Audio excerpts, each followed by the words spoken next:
Hi student, आज अपना topic है संकरण अर्थात हाइब्रिडाइजेशन। और हाइब्रिडाइजेशन के प्रकार में हम 3 टाइप पढ़ चुके थे, sp, sp2 और sp3। आज जो बाकी के 3 बचे हैं sp3d, sp3d2 और sp3d3, उसके बारे में डिस्कशन करेंगे। तो सबसे पहले देखते हैं हम लोग sp3d। sp3d के एग्जाम्पल के तौर पर देखें तो PCl5 फास्फोरस पेंटाक्लोराइड, फास्फोरस पेंटाफ्लोराइड और एंटीमनी पेंटाक्लोराइड है। ठीक है, और भी इसके एग्जाम्पल हो सकते हैं, लेकिन मुख्य रूप से यही एग्जाम्पल लिए जाते हैं जिसमें मैं ये PCl5 करूँगा। इसका भी लिया जा सकता है, तो बनने वाले दोनों एक ही जैसे हैं, थोड़ा सा बस अंतर रहेगा। ठीक है, तो sp3d यदि हम संकरण अर्थात हाइब्रिडाइजेशन का डेफिनेशन बनाएं तो कैसे बना सकते हैं? एक एस 3p और एक डी। और यहाँ ये याद रखना है कि जो एक डी रहता है वो डी में स्पेशली डी जेड स्क्वायर है वो भाग लेता है, ऐसा माना जाता है sp3d में, तो ये याद रखना है।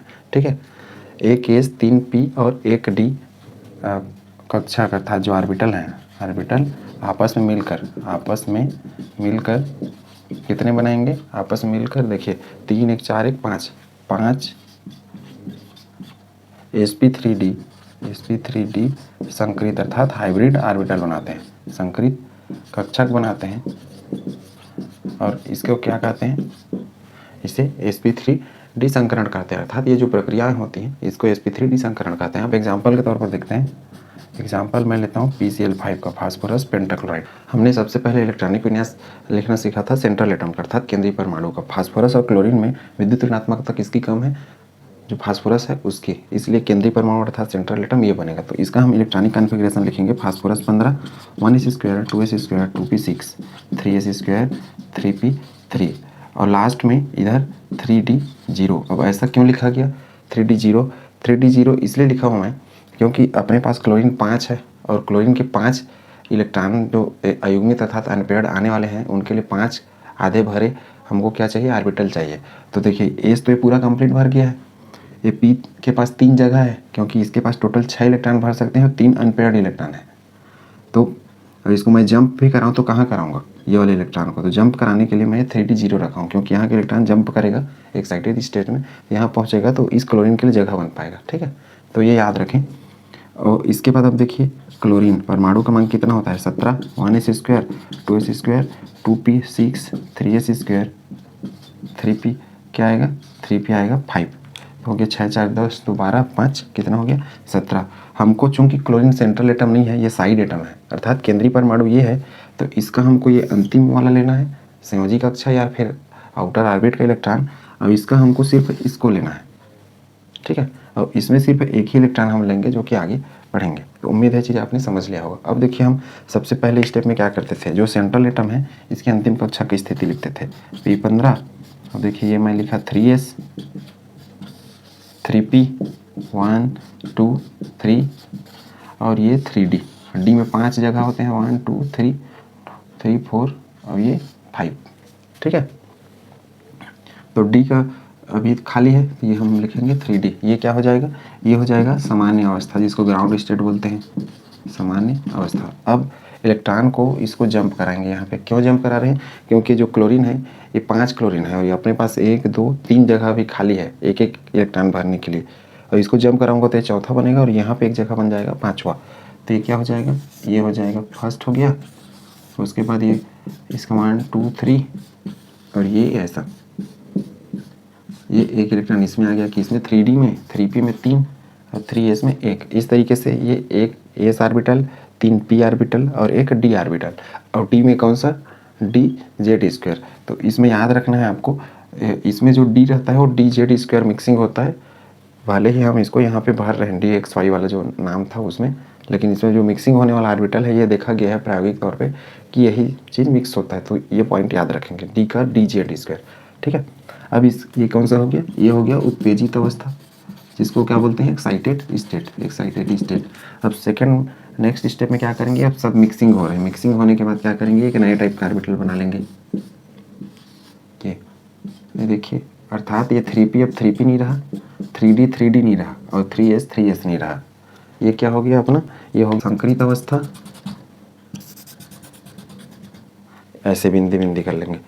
और ये यहाँ पे कितने बने, 1 2 3 4 5, एक एस का, 3 पी का और एक डी का, तो यहाँ पे बन गए sp3d संकरित कक्षक। कितने, sp3d संकरित कक्षक, ये संकरित अवस्था अर्थात अतिव्या हाइब्रिड स्टेट। उम्मीद है यहाँ तक आपने समझ लिया होगा। टोटल इनकी संख्या कितनी है, 3 2 5, यहाँ पे लिखा भी है हमने, 5 sp3d संकरित कक्षक बनते हैं ये संकरित अवस्था, अर्थात ये अब ये 3s नहीं रहा, ये तीनों 3p नहीं रहे और ये 3d नहीं रहा, ये टोटल सभी के सभी एक बराबर एनर्जी वाले sp3d संकरित कक्षक बन गए।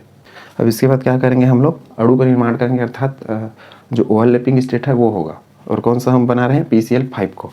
तो PCl5 के लिए क्या लिख सकता हूँ मैं, यहाँ पे PCl5 और इनके ये छोटा छोटा सा ये ऑर्बिटल के डायग्राम हो गए, 1 2 3, ये फर्स्ट सेकेंड थर्ड फोर्थ, और ये डी के, और डी का एक इलेक्ट्रॉन, और ये कौन सा ऑर्बिटल है, ये सब sp3d है, sp3d sp3d, ये तीनों, और ये भी एक sp3d, ये सब में आप नोट कर लेंगे कंप्लीट, sp3d है सब कुछ करके, ठीक है। अब क्लोरीन का देखिए, क्लोरीन का हमने यहाँ पे लिख रखा है 3p5, और 3p5 क्लोरीन का क्या है, देखिए 3p5 को कैसे लिखूंगा मैं, 1 2 3, ये 4 और ये 5, ये कौन सा बचा, ये 3pz वाला, ये px, ये py, अर्थात जो क्लोरीन का कौन सा है 3pz वाला जो ऑर्बिटल है उसमें एक इलेक्ट्रॉन इसमें क्या होगा, पेयरिंग होगा। तो उम्मीद है ये चीज़ आपने समझ लिया होगा मैं इसको कहाँ से लाया हूँ, ठीक है। इसके पहले भी हमने ये चीज़ किया था सेम। तो देखिए क्लोरीन के लिए एक क्लोरीन 3pz सिंगल इलेक्ट्रॉन, वैसे दूसरा क्लोरीन, तीसरा, चौथा, ये सब एक एक क्लोरीन है, और सभी के क्या है 3pz वाले, और ये पांचवा, ये भी एक क्लोरीन का 3pz, मतलब इसको इलेक्ट्रॉनिक विन्यास को ऐसा बना के जो बताया उस तरीके से, मतलब अंतिम का जो अयुग्मित इलेक्ट्रॉन है, अनपेयर्ड इलेक्ट्रॉन है, वो पार्टिसिपेट करेगा। इनके बीच में क्या होगा, बॉन्ड का निर्माण होगा ऐसे, और सब के सब क्या बनेंगे, सिग्मा बंध बनेंगे। किसके साथ जुड़ रहा है, pz के साथ जुड़ रहे हैं sp3d संकरित कक्षक। अब ये कैसे बने होंगे, ये तो था इसका अणु का निर्माण किसका, PCl5 का, मतलब एक sp3d संकरित अर्थात हाइब्रिड ऑर्बिटल किसका, फास्फोरस का, क्लोरीन के 3pz से क्या करता है, ओवरलैपिंग करता है। वैसे ही बाकी और 4 ओवरलैपिंग करेंगे, इस तरीके से 5 बनेंगे, क्या 5 सिग्मा बॉन्ड बनेंगे, ठीक। अब इसका मिक्सिंग कैसे करेंगे, देखिए हमने क्या किया है, एक एस लिया है, तो एस हो गया गोला, और 3 पी ले लिया, तो पी का ये हो गया px, ये हो गया py, और ये हो गया pz, और डी का क्या लिया है, dz², और dz² का कैसा रहता है डायग्राम, ये देखिए यहाँ पे ये ऐसा रहता है, ये हो गया dz²। इन सब का मिक्सिंग हुआ, और मिक्सिंग होने के बाद बनेगा ऐसा ही कितनी संख्या में बनेगा टोटल, यहाँ पे देखिए क्या लिखा है हमने, 5 sp3d, 5 sp3d बनेगा, sp3d संकरित कक्षक अर्थात हाइब्रिड ऑर्बिटल इस टाइप से बनेंगे सब मिक्स होने के बाद।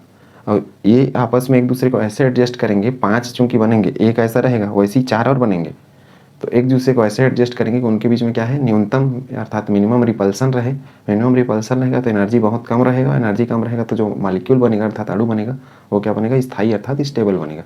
पहले इसको नोट करिए, फिर इसके आगे के स्टेप कराता हूँ कि वास्तव में जब 5 मिक्स हो जाएंगे, एक दूसरे के साथ एडजस्ट होंगे, तो कैसा जो अणु है उसका स्ट्रक्चर दिखने लगेगा। नोट करें जल्दी से। उम्मीद है यहाँ तक का कॉन्सेप्ट आपने अच्छा समझ लिया होगा। अब देखिए इसका हम स्ट्रक्चर बनाना सीख रहे हैं। ये तो हमने मिक्सिंग करा दिया अर्थात संकरित कक्षक बना दिया हाइब्रिड ऑर्बिटल। अब हाइब्रिड ऑर्बिटल एक दूसरे से कैसे एक जुड़ेंगे जिससे उनके बीच में क्या है, मिनिमम रिपल्सन रहेगा अर्थात न्यूनतम प्रतिकर्षण। देखिए एक तो इस तरीके से जुड़ेंगे, ऐसे खड़ी,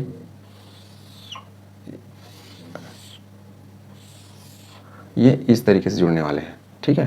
तो उम्मीद है चीज़ आपने समझ लिया होगा। अर्थात जो 5 sp3d हैं वो आपस में ऐसे जुड़े रहेंगे, इनके बीच में ये छोटा छोटा वाला लोब है ये। अब चूंकि इसमें देखिए sp3d, ये तो sp3d हो गया सब, एक sp3d, दूसरा sp3d, ये तीसरा हो गया, ये अपना चौथा, और ये हो गया पांचवा किसका, ये सब था फास्फोरस का। अब बाकी इससे क्या जुड़े हैं 3Pz किसके, क्लोरीन के। तो क्लोरीन के लिए हम क्या कर सकते हैं, ऐसा डम्बल शेप का, क्योंकि जो पी रहता है वो क्या रहता है, देखिए डम्बल शेप का रहता है।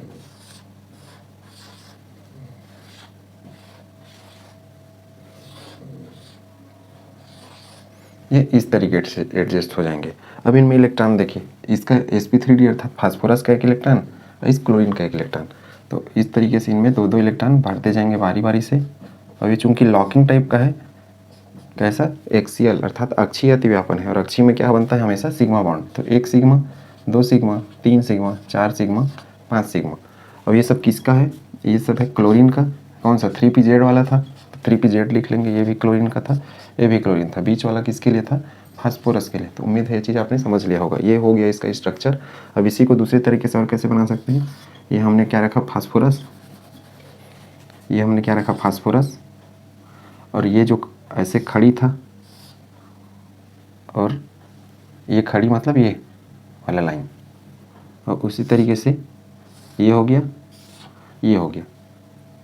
इनको आपस में ऐसे जोड़ सकते हैं इस तरीके से। ये क्या बन गया, त्रिभुज जैसे। और ये बन गया क्लोरीन, ये क्लोरीन, ये भी इस तरीके से 5 अपने क्लोरीन। ठीक, तो ये कैसे दिख रहा है, ये एक त्रिभुज दिख रहा है, और इसमें ऐसा, मतलब इस तरीके से पूरा प्लेन बना हुआ है त्रिभुज का, और ऐसे इसको छेद करते हुए ऊपर से नीचे ये क्या है, दोनों पिरामिड जैसे बन गया। पिरामिड मतलब इसको आप ऐसा समझिए जैसे झूला रहता है, उस झूले के बीच से ऐसा बीच से फंसा रहता है लाइन, वैसे ही फंसा हुआ है। और ये बीच में ऐसा, मतलब ये नीचे हिस्सा है, ये ऊपर, और ये त्रिभुज के 3 कोने, मतलब पतंग टाइप का कोई चीज़ है, उसको छेद करके बाहर निकल गया है, ऐसा समझिए। ठीक है, अब इसको और ऐसे जोड़ सकते हैं, बढ़िया, ये बन जाएगा पिरामिड। और इस टाइप का जो स्ट्रक्चर रहता है, इसमें देखिए ये जो त्रिभुज का एंगल है,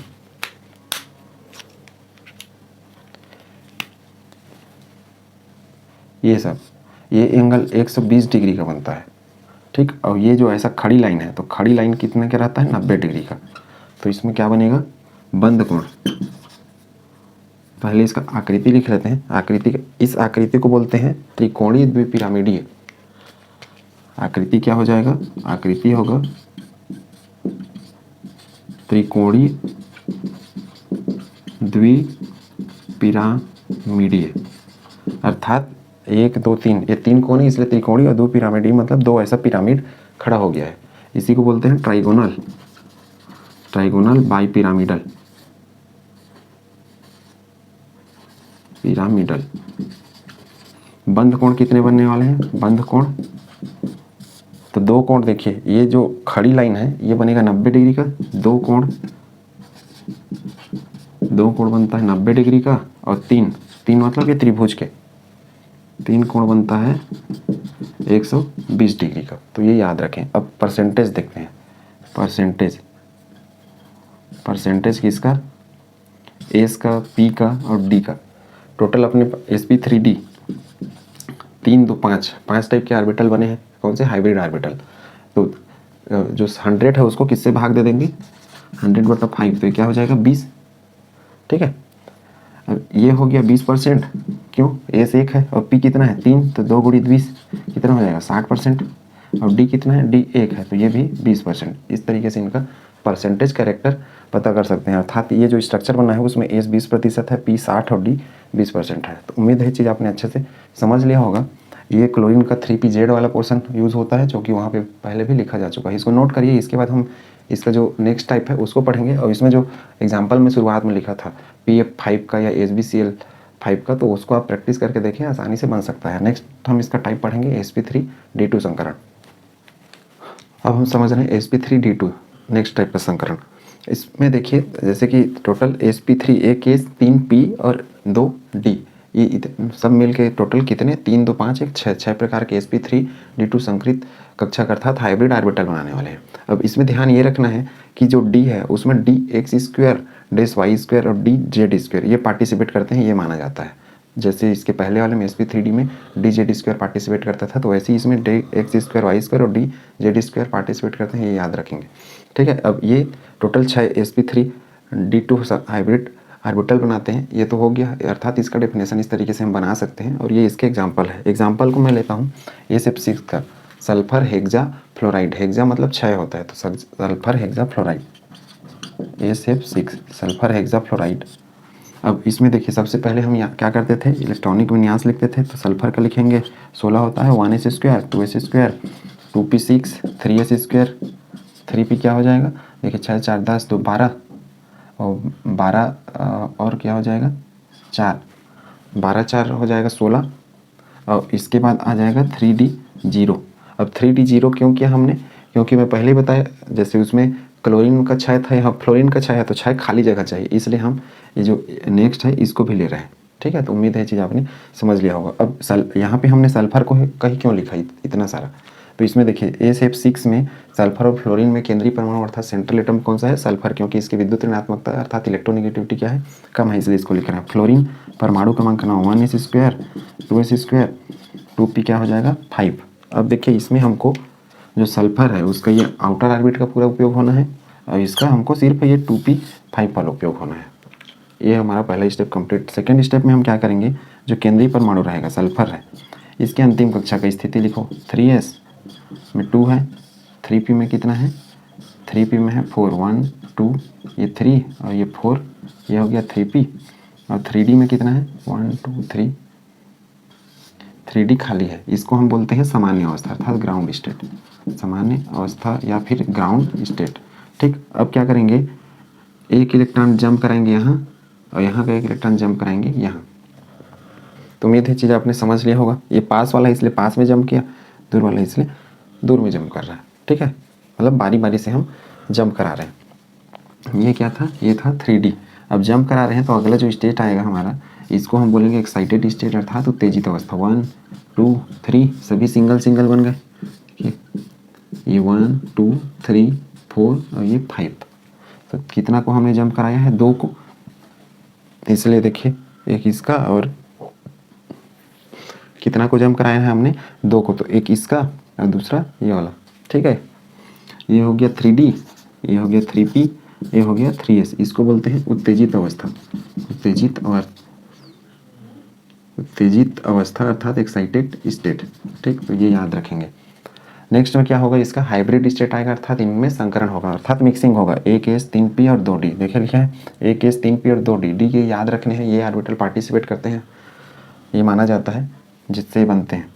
अब इनका मिक्सिंग होगा, ये 3s हो गया अपने पास, ये 3p और ये अपना 3d का फर्स्ट सेकेंड हो गया 1 2 ये 3 और ये टोटल 6। अब ये इसका हो गया हाइब्रिड स्टेट अर्थात संकरित अवस्था। और टोटल कितने बने, 3 1 4 5 6। तो ये sp3d2 संकरित कक्षक अर्थात हाइब्रिड ऑर्बिटल।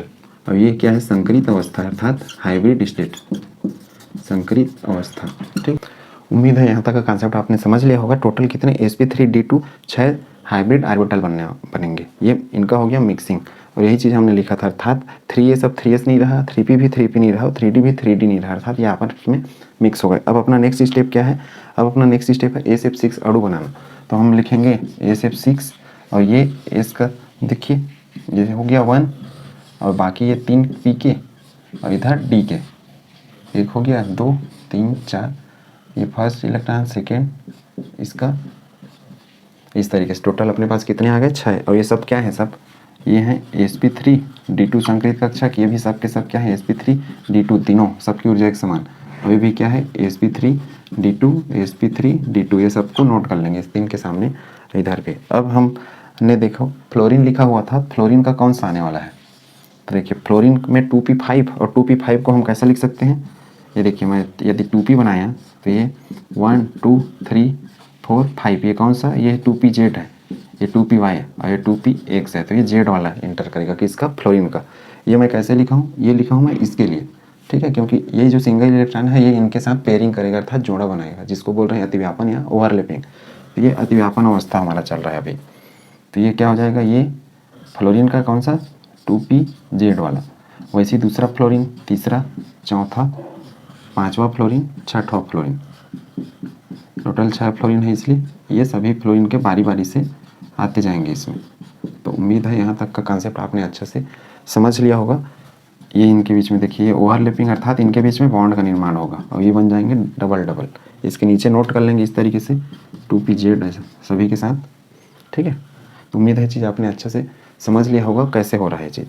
अब इसमें का हम पढ़ने वाले हैं नेक्स्ट स्टेप संरचना। इसकी संरचना कैसे बनेगी? तो संरचना के लिए देखिए हमने क्या लिया है, एक केस लिया था, ये देखिए एक केस 3p और 2d। तो एक केस एस का स्ट्रक्चर तो ऐसा रहता है डंबल आकार, ठीक है। ये एस हो गया, 3p, एक p, दूसरा p, तीसरा p और 2d कैसे, ये तो ये हो गया px, ये हो गया py और ये क्या हो गया pz। अब d के कौन से ले रहे हैं, D X square Y square. इसका डायग्राम कैसे बनाते हैं?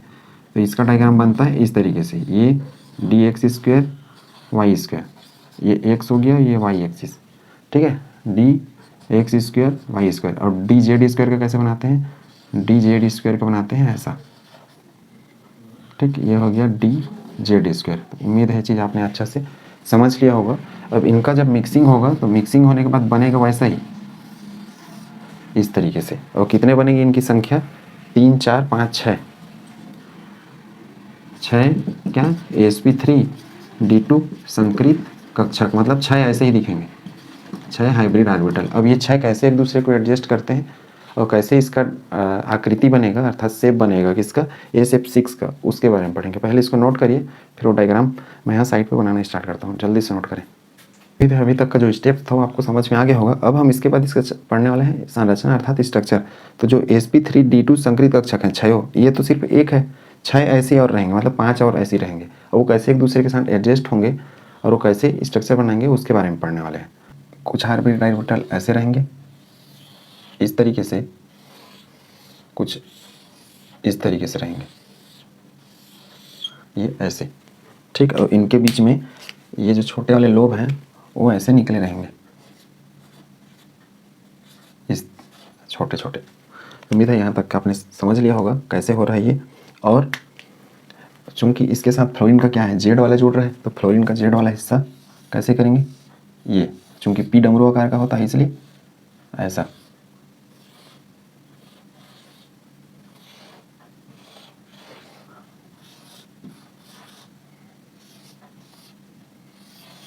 ये इस तरीके से। और इनके बीच में क्या है, sp3d2, ये सब sp3d2 है, जितने sp3d2, ये भी sp3d2 है, ये भी sp3d2, sp3d2, sp3d2, sp3d2। अब इनके साथ ये जो फ्लोरीन का है वो 2pz वाले जोड़ रहा है, तो इलेक्ट्रॉन को कैसे अरेंज कर सकते हैं, एक sp3d2 का इसका और एक इस फ्लोरीन का, वैसे ही ऐसे डबलेट इसको बना सकते हैं।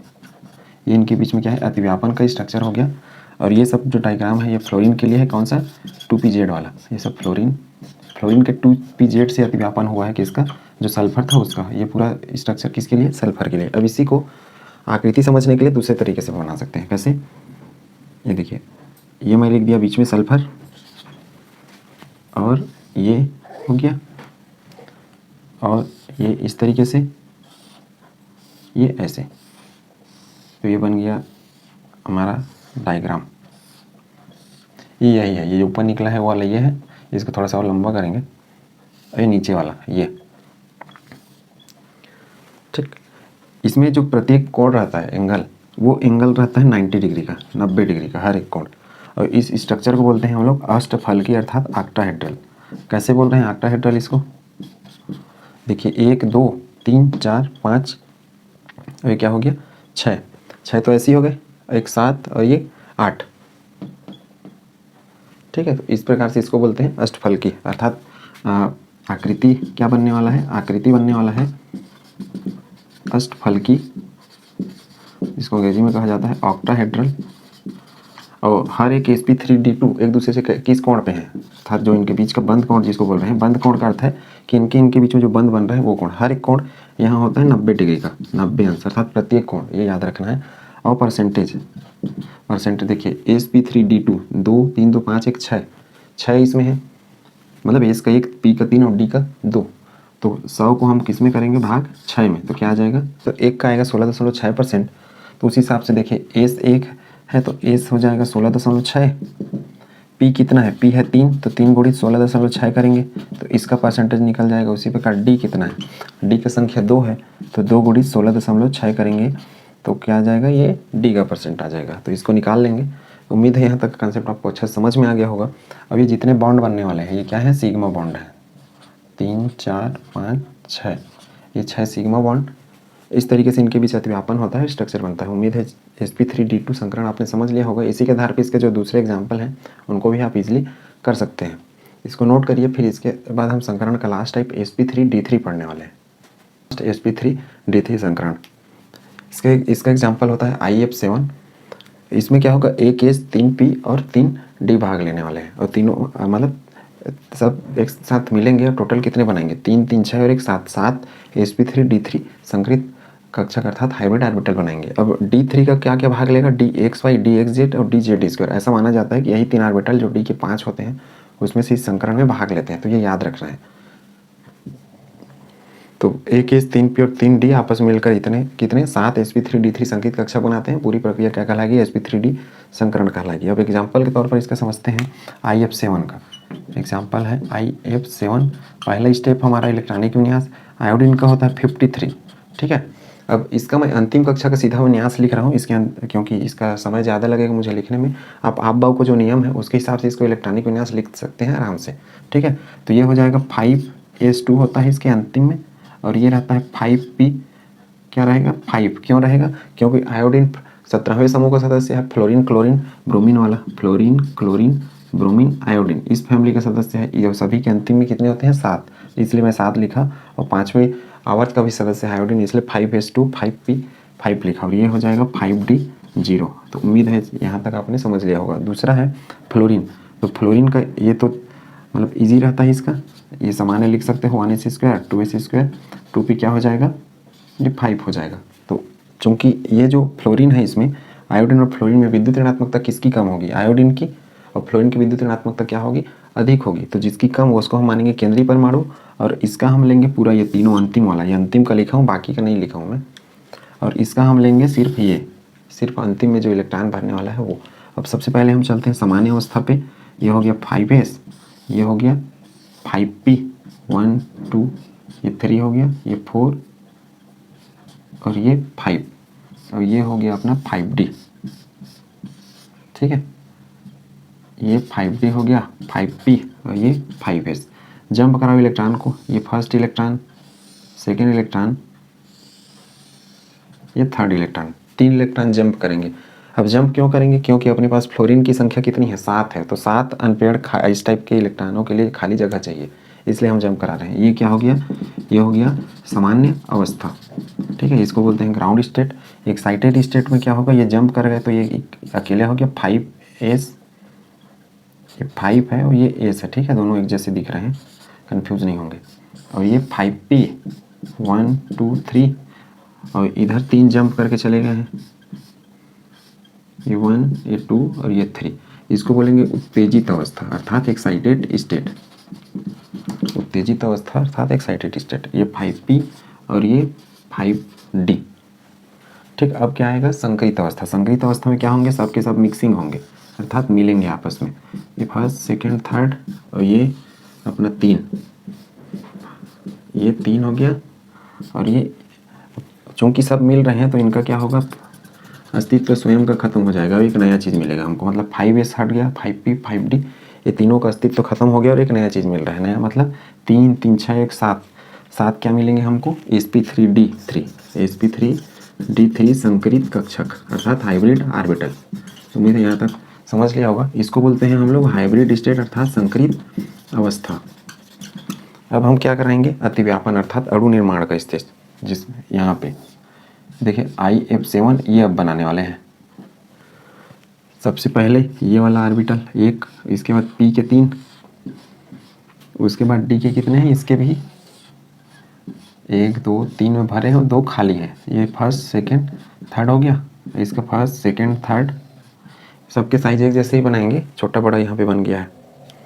ये सब क्या है, ये है sp3d3, ये भी सबके सब sp3d3 है तीनों, और ये भी है तीनों sp3d3 संकरित कक्षक। अब देखिए फ्लोरीन का कौन सा वाला आएगा, ये देखिए 2p5 लिखा हूँ तो 2p5 को लिखूँगा तो 1 2 3 4 5। ये देखिए अकेले बचा, ये है 2pz, ये 2py और ये 2px। ये जेड वाला जो सिंगल पड़ा है वो भाग लेगा हमेशा। अयुग्मित इलेक्ट्रॉन जिसको हमने कहाँ पढ़ा है, संयोजकता बंध सिद्धांत पढ़ा है, उसी के बेस पे हम संकरण को भी कुछ कुछ पढ़ रहे हैं, डिफाइन कर रहे हैं। तो देखिए ये एक फ्लोरीन का, दूसरा, तीसरा, चौथा, ये पाँचवा, छठवां, ये सातवां, हर एक फ्लोरीन का एक एक इस तरीके से। और हर एक फ्लोरीन का क्या रहेगा, हर एक फ्लोरीन का 2pz वाला इलेक्ट्रॉन रहेगा। बाकी में भी आप ऐसा लिख लेंगे। तो उम्मीद है यहाँ तक का स्टेप आपने समझ लिया होगा। ये इनके बीच में अतिव्यापन होगा, अर्थात ये बंध बनेगा अतिव्यापन के बाद, और सब के सब क्या बनेंगे, सिग्मा बंध बनेंगे। तो उम्मीद है चीज़ आपने अच्छा समझ लिया होगा। अब देखिए इसका स्ट्रक्चर कैसे बना होगा, अर्थात हाइब्रिड स्ट्रक्चर। तो sp3d3 में एक एस लिया तो एक एस, पी के 3 प्रकार, ये हो गया px, py और ये हो गया pz। ठीक, और क्या है, डी के 3। डी के कौन कौन से 3 लिया है हमने, एक्स वाई और एक्स जेड। तो देखिए ये एक्स वाई ऐसे बनेगा, डी एक्स वाई और डी एक्स जेड। इसको एक्स मान लो, इसको जेड मान लो, ये डी एक्स जेड हो गया प्लस डी जेड स्क्वायर। तो डी जेड स्क्वायर को कैसे करेंगे, ऐसा रिंग फॉर्म में, ये हो गया डी जेड स्क्वायर। ये सब मिक्स होंगे तो हर बार वैसे ही ऑर्बिटल बनने वाले हैं ऐसे। और इनकी संख्या कितने बनने वाले हैं, 3 3 6 1 7, 7 ऐसे ही बनेंगे, 7 sp3d3 संकरित कक्षक। अब ये सातों संकरित कक्षक अर्थात जो हाइब्रिड ऑर्बिटल रहते हैं वो अपने आप को एक साथ ऐसे एडजस्ट करेंगे, उनके बीच में न्यूनतम रिपल्सन है अर्थात न्यूनतम प्रतिकर्षण और दूरी ज़्यादा रहे। तो उस हिसाब से जो अपना अणु बनने वाला है वो स्थायी बनेगा। पहले इसको नोट करिए, फिर इसको बताता हूँ कि 7 जो ऐसे ही दिखने वाले एक दूसरे से जुड़ेंगे तो कैसे दिखेंगे। ठीक है, इसको नोट कर लें जल्दी से। तो उम्मीद है यहाँ तक का स्टेप आपने समझ लिया होगा। sp3d3 संकरण में क्या होता है, ये 7 sp3d3 संकरित ऐसे संकरित कक्षक अर्थात हाइब्रिड ऑर्बिटल ऐसे ही बनने वाले हैं, अर्थात 6 और डायग्राम आप बना सकते हैं अपनी सुविधा के लिए। अब जो 7 हैं वो आपस में कैसे स्ट्रक्चर बनाएंगे, किसमें, IF7 में। वो देखिए 2 तो इस तरीके से बनेंगे ऐसे, ठीक है। बाकी ये तो 2 हो गए, और बाकी 5 कैसे बनेंगे, बाकी 5 बनेंगे, एक हो गया, 2 3 4 5, इस तरीके से 5 और बनने वाले हैं। अब देखिए इसमें क्या है, फ्लोरीन का पी वाला कैसे एडजस्ट होगा, इस तरीके से हर एक से इनका साइज एक जैसे बना लेंगे आप।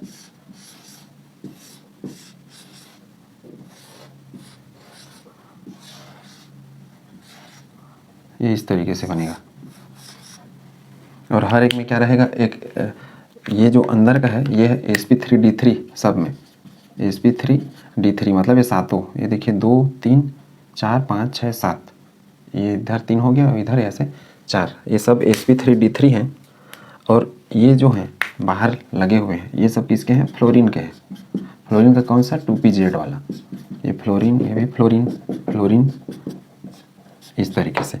और अंदर का ये आयोडीन के लिए बनाया गया है।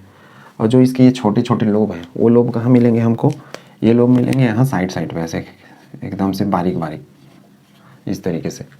ठीक, अब यहाँ इलेक्ट्रॉन को फिल कर लेते हैं। इलेक्ट्रॉन किसके, एक sp3d3 का, दूसरे फ्लोरीन का, मतलब फ्लोरीन का जो p है इसका इसके साथ अतिव्यापन हो रहा है और सिग्मा बंध बन रहा है, ये है इसका अर्थ।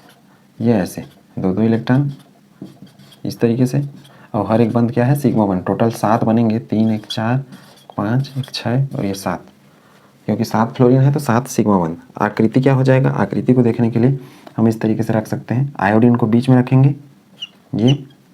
अब इससे एक बार हमने ऐसे जोड़ा, अब ये 2 इस तरीके से जोड़ रखा है, और 3 को हमने ऐसे किया है,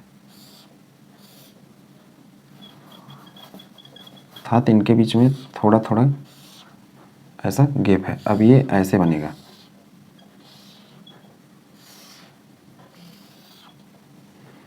ये देखिए 1 2 3 4 5 कोने बने। तो 5 कोने बने हैं, इसलिए इसको बोलेंगे पंचभुजीय। अब ये 2 पिरामिड जैसे, तो बोलूँगा मैं द्विपिरामिडीय। अंग्रेजी में बोलते हैं पेंटागोनल, पेंटागोनल बाईपिरामिडल, बाईपिरामिडल पंचभुजी द्विपिरामिडीय। इसको हम ऐसे इस तरीके से बना सकते हैं। अब चूंकि ये दोनों अलग से हैं, मतलब ये ऊपर नीचे लगे हुए हैं और 5 ऐसे पतंग जैसे उड़ रहे हैं और ऊपर ऐसे छेद करके ऊपर नीचे निकल चुके हैं ये, ठीक है। ये पूरा एक प्लेन पे है ये पांचों और ये ऊपर नीचे से। तो इनके बीच का कोण, अब ये जो ऊपर नीचे खड़ी है ये कोण होता है 90 डिग्री का। बाकी सब ये जो कोण होते हैं ये सब होते हैं 72 डिग्री के, ठीक। तो बंध कोण हम लिखेंगे, बंध कोण, बंध कोण क्या हो जाएगा, 2 कोण बनेगा जो खड़ी है ये द्विपिरामिडीय के लिए, ये बनेगा 90 और 5 कोण बनेगा 72 डिग्री का। तो उम्मीद है यहाँ तक आपने अच्छे से समझ लिया होगा ये क्या, मतलब इस तरीके से एडजस्ट होंगे तो इनके बीच में न्यूनतम प्रतिकर्षण होगा। और ये सब क्या है, ये सब है फ्लोरीन, फ्लोरीन के साथ इस तरीके से। अब इनका परसेंटेज, तो टोटल कितने हैं, 3 3 6 1 7 है, तो 100 को 7 में भाग दो, कितना आएगा,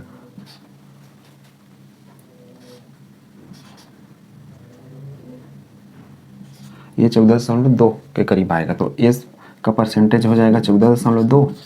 अब देखिए पी कितना है, 3 है, तो पी में क्या करेंगे, 14.2 गुणित 3 करेंगे तो पी का निकल जाएगा। डी भी कितना है, 3 है, तो 14.2 गुणित 3 करेंगे तो डी का भी निकल जाएगा। तो इस तरीके से इनका परसेंट आप निकाल लेंगे। तो उम्मीद है ये संकरण आपने अच्छा समझ लिया होगा। ये 3 प्रकार थे, इसके पहले वीडियो में 3 और प्रकार बनाया गया था। यदि आपने उसको नहीं देखा तो उसको देखें, डिस्क्रिप्शन बॉक्स में उसका लिंक मिल जाएगा। इसके बाद हम पढ़ेंगे कि जो संकरण में कमी था क्या है, इसके द्वारा कुछ कुछ कंपाउंड नहीं बनाए जा सकते थे, तो उसके लिए जो VSEPR थ्योरी है, संयोजकता बंध प्रतिकर्षण सिद्धांत, जिसको VSEPR थ्योरी कहते हैं, वो पढ़ेंगे, उसमें क्लियर हो पाएगा। फिर उसके बाद मैं शॉर्ट ट्रिक बता दूंगा कि कैसे आप आसानी से कोई भी कंपाउंड देख के उसका संकरण बता सकते हैं। आज के लिए बस इतना ही, थैंक यू।